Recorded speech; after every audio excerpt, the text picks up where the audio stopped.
Assalamualaikum warahmatullahi wabarakatuh. Alhamdulillahi hamdan thayyiban mubarakan fih kama yuhibbullah wa yardah. Asyhadu an la ilaha illallah wahdahu la syarikalah wa asyhadu anna Muhammadan abduhu wa rasuluh. Saudara sekalian yang semoga dirahmati oleh Allah Subhanahu wa taala, pada kesempatan yang mulia ini, yang insyaallah kesempatan yang diberkahi oleh Allah Subhanahu wa taala, kita akan melanjutkan pembahasan kita dalam kitab tafsir, dan kesempatan kali ini insya Allah kita akan bahas tentang tafsir surat Al-Adiyat. Jamaah sekalian yang semoga dirahmati oleh Allah Subhanahu wa taala, pada surat ini Allah Subhanahu wa taala berfirman atau bersumpah pada kuda, dan di mana kuda ini merupakan tanda kekuasaan Allah yang nyata, yang jelas, dan nikmat yang nampak sebagaimana diketahui para makhluknya. Di sini merupakan ayat yang nyata dan nikmat juga. Kuda ini merupakan sebuah bentuk kenikmatan yang Allah berikan. Bagaimana dahulu para pendahulu kita tatkala berperang ini menggunakan kuda. Dan kita sudah ketahui bentuk kuda itu seperti apa, kemudian fungsinya bagaimana, insyaallah sebagian kita sudah mengetahui. Kemudian di sini Allah Subhanahu wa taala bersumpah tentang keadaan tersebut, tentang bersumpah dengan keadaan kuda. Ini khusus hanya kuda saja, tak ada hewan yang lain, tak ada jenis hewan yang lainnya. Bagaimana firman Allah Ta'ala, wal adiyati dabha,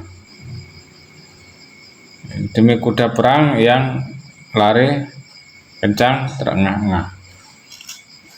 Maksudnya kuda yang pandai, yang kuat, yang bisa keluar suara terengah-engah. Maksudnya suara yang ada pada dirinya tatkala kuda tersebut lari kencang, kemudian tatkala melakukan peperangan. Kemudian yang selanjutnya ini fal muriyati qadha. Ini ayat yang selanjutnya. Ini dan kuda yang memercikan bunga api dengan pukulan kuku kakinya. Fal muriyat ini adalah kuku-kuku yang menginjak pada batu. Ini kukunya ini mungkin kuku kuda sangat tajam, sehingga memercikkan api dari kukunya tersebut tatkala berperang, bahkan tatkala lari.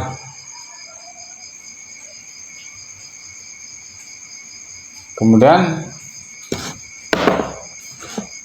dalam ayat yang selanjutnya, yang ketiga, fal mughirati subha, dan kuda yang menyerang dengan tiba-tiba pada waktu pagi. Ini Allah juga bersumpah dengan kuda yang menyerang di waktu pagi. Ini menyerang pada musuh. Ini kebanyakan di waktu pagi ketika melakukan penyerangan. Wallahu alam bishawab. Entah kenapa kuda tersebut melakukan peperangan pada pagi hari. Namun karena masih kuat atau musuh-musuhnya mungkin masih lengah, masih istirahat ataupun tidur, sehingga kuda melakukan penyerangan pada waktu pagi hari. Kemudian ayat selanjutnya, fa'asar nabihi naqa'a,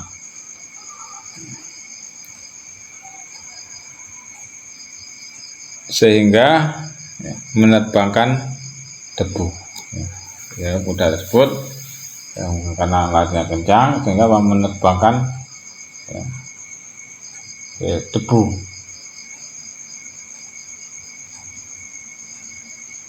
Tatkala perang, mungkin saking larinya kencang akhirnya bisa menerbangkan debu. Kemudian ayat yang selanjutnya fawasat nabihi jam'ah,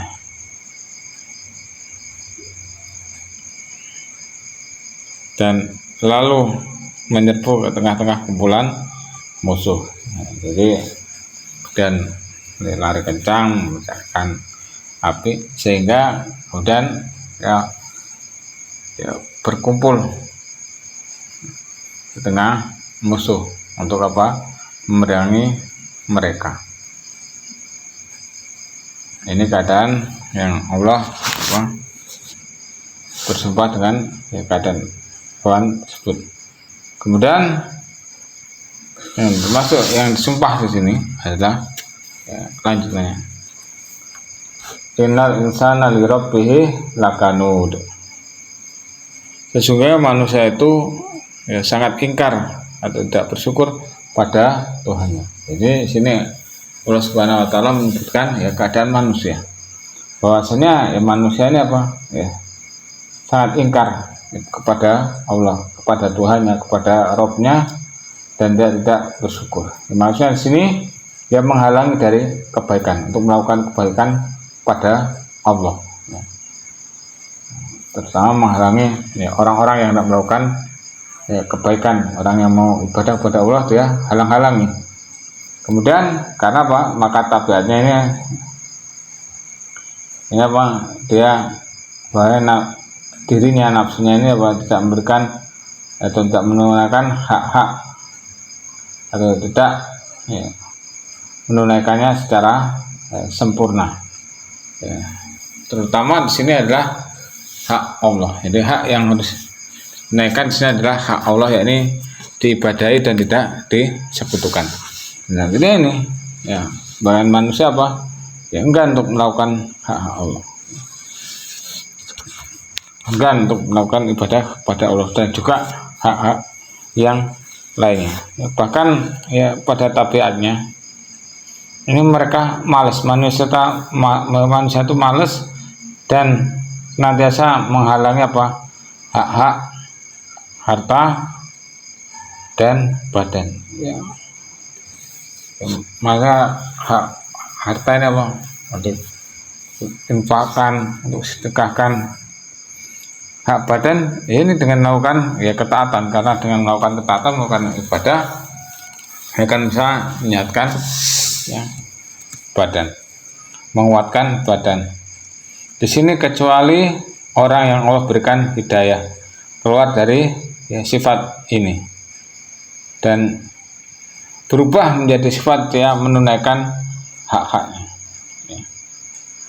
Jadi kecuali orang yang Allah berikan orang berikan pertolongan, Allah berikan hidayah. Jadi hidayah itu sangat nikmat sehingga bisa mengetahui hak-hak yang harus dinaikkan di sini, sehingga dengan hidayah tersebut akhirnya orang tersebut keluar atau terhindar dari sifat-sifat tersebut, dari sifat-sifat yang kita sebutkan tadi, sifat yang malas, sifat yang enggan untuk melakukan kebaikan, sifat enggan untuk menunaikan hak. Bahkan dengan hidayah dia bisa menunaikan hak-hak yang harus dinaikkan, terutama hak Allah Subhanahu wa taala. Kemudian jamaah sekalian yang semoga dirahmati oleh Allah Subhanahu wa taala, wa innahu ala dzalika lasyahid. Dan sesungguhnya manusia itu menyaksikan atau mengakui keingkarannya. Sehingga manusia memang mengakui pada tabiatnya keingkarannya. Ini di sini sehingga manusia ini mengetahui apa yang ada pada dirinya, kemudian dia menghalangi, tidak melakukan hak-haknya, dan ini menyaksikan hal tersebut, bahkan tidak mengingkarinya, ya benar-benar mengakui kalau dia ini apa, manusia tersebut ya malas, enggan menunaikan ketaatan, nggak mau ibadah, ini dia mengakuinya, nggak mengingkari. Karena perkara tersebut adalah perkara yang ya, jelas, bahwasanya ini sesungguhnya seorang hamba ini kepada Rabbnya ini ingkar, nggak bersyukur, sehingga nggak mau menunaikan hak-hak Allah. Maka di sini Allah ya menyaksikan hal tersebut. Allah mengetahui ya, bagaimana keadaan manusia, bagaimana keadaan hamba. Allah yang mengetahuinya. Bahkan di sini ada ya ancaman yang keras bagi orang yang ya ingkar kepada Rabbnya, kepada Allah.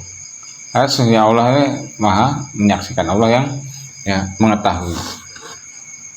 Kemudian saudara kalian yang semoga dirahmati Allah Subhanahu wa taala, dan ayat selanjutnya wa innahu lihubbil khairi lasyadid. Sesungguhnya cintanya kepada harta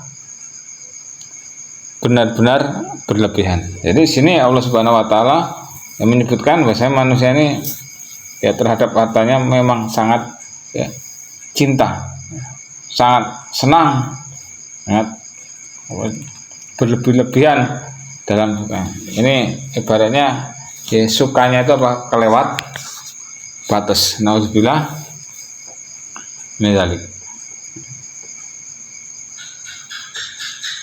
Sehingga di sini manusia ini ya banyak sekali sukanya terhadap harta. Makanya dia paling suka kalau hartanya banyak. Ini disebutkan konteks dalam ayat ini. Sehingga dengan cintanya tersebut, dengan cinta harta tersebut ya, mereka meninggalkan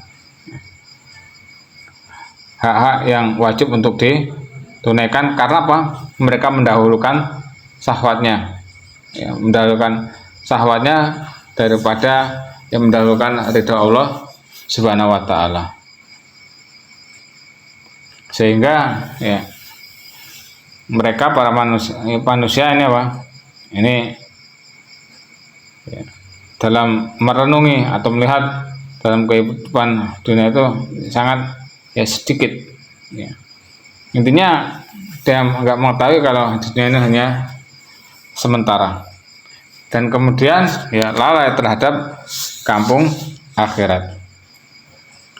Kemudian dalam ayat yang selanjutnya ya, bahwasanya di sini ya, Allah Subhanahu wa taala ini juga apa? Memberikan kabar tentang ya, keadaan nanti pada hari kiamat. Bahwasanya di sini ada ya, dorongan atau anjuran untuk ya, takut dengan ancamannya. Ya, takut dengan ancaman Allah Subhanahu wa taala. Bagaimana Allah Subhanahu wa taala firman, afala ya'lamu idza bu'sira ma fil qubur. Maka tidaklah mengetahui apabila apa yang di dalam kubur dikeluarkan. Maksudnya mereka tidak mau tahu apakah nanti akan dibangkitkan di dalam ya, kubur. Ya karena apa? Dengan keadaan ini mereka apa? Ya tertipu. Ya tertipu dengan ya, kehidupan dunia, dengan kenikmatan dunia. Kemudian di sini yang bahkan kubur ya ini ya, pada para mayit-mayit yang ada dalam kuburan untuk dibangkitkan. Dan yang selanjutnya firman Allah Taala ya, wa husilama fis sudur, dan apa yang tersimpan di dalam dada ini ditampakkan. Maksudnya di sini apa yang ada dalam hati ini semuanya nanti dilihatkan, ditampakkan yang menjadi ya rahasia, baik kebaikan ataupun apa keburukan. Semua akan menjadi ya jelas, baik yang batin ataupun zahir ya, dari semua yang ada pada makhluknya. Dan ini merupakan apa? Ya, hasil daripada amalan-amalan mereka, baik amalan yang baik atau yang buruk. Kemudian ayat yang selanjutnya, ayat yang terakhir, inna rabbahum bihim yauma idzil lakhabir. Sesungguhnya Tuhan mereka pada hari itu maha teliti terhadap keadaan mereka. Ini mengetahui amalan-amalan, maksudnya di sini ada mengetahui amalan zahir maupun batin, kemudian yang nampak ataupun yang sembunyi, sehingga mereka akan mendapatkan balasan pada hari kiamat. Maka dengan ini Allah Subhanahu wa taala pada saat itu pada hari kiamat ini teliti. Ini apakah melakukan keburukan atau kebaikan, semua Allah teliti. Dan di sini merupakan apa? Balasan-balasan pada amalan mereka, amalan makhluk tersebut, amalan manusia, karena apa? Ilmu Allah Subhanahu wa taala, karena Allah adalah maha mengetahui. Wallahu a'lam bishawab. Demikian yang bisa kita sampaikan kesempatan kali ini, kurang lebihnya saya mohon maaf dan kepada Allah saya mohon ampun. Kita cukupkan pertemuan kita kali ini dengan doa kafaratul majelis. Subhanakallahumma wa bihamdika asyhadu an la ilaha illa anta astaghfiruka wa atubu ilaik. Assalamualaikum warahmatullahi wabarakatuh.